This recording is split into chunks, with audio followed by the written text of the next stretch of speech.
Mũmbunge Faith Gitau augĩte ciĩko cia njũkanĩro cia kĩmũciĩ na njũragano nĩ ciongererekete na gĩkĩro kĩnene gũkũ bũrũri-inĩ.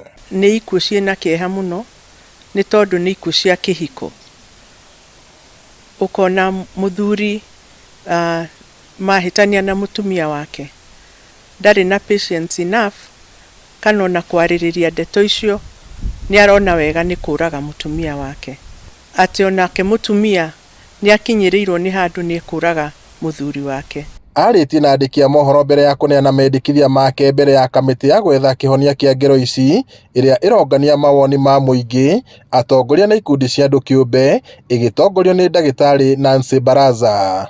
Endekithĩtie thirikari gũthondeka mĩciĩ ya kũrĩa andũ arĩa mekora hatĩka-inĩ ta ici mangĩtwarwo, kũheo ũgitĩri o ũndũ ũmwe na kũheo ũtaari wa mwanya. Ndĩna memorandum yakwa, ndĩna maũndũ makwa marĩa ndĩmwandĩkĩire, kũmera namba ĩmwe atĩ nĩ tũra-need ona nyũmba cia kũhitha andũ aya marahũrwo, nĩ tũra-need ũgitĩri wa andũ aya marĩũkaga kũruta mawoni kana andũ arĩa marona ikuũ igĩkĩka makahithwo, nĩgetha atĩ ona mũndũ ũrĩa angĩkamenya atĩ nĩ ng'ania waugire ndangĩmuona.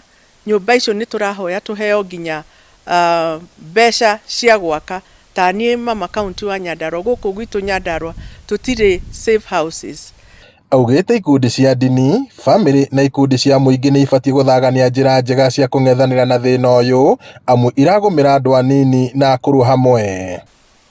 Hakwa nĩ ndĩrona makanitha maitũ nĩ macirũĩte maũndũ-inĩ kidogo, ona mĩario ya mĩciĩ-inĩ nĩ cirũĩte kidogo, nĩ tondũ aciari nĩ maremetwo nĩ kwarĩria ciana ciao na njĩra ĩrĩa yagĩrĩire.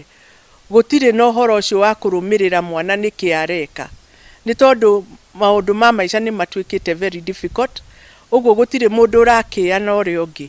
Na niĩ kĩrĩro gĩakwa nĩ atĩ kanitha tũcoke harĩa twarĩ tene, kwarĩrĩria ũhoro wa mĩciĩ, gũcerera andũ mĩciĩ-inĩ, nĩgetha makorwo makĩmenya ũrĩa andũ maraikara. Ngĩribotera Inooro TV kuma kaunti-inĩ ya Nyandarua, njĩtagwo Peter Mwangi.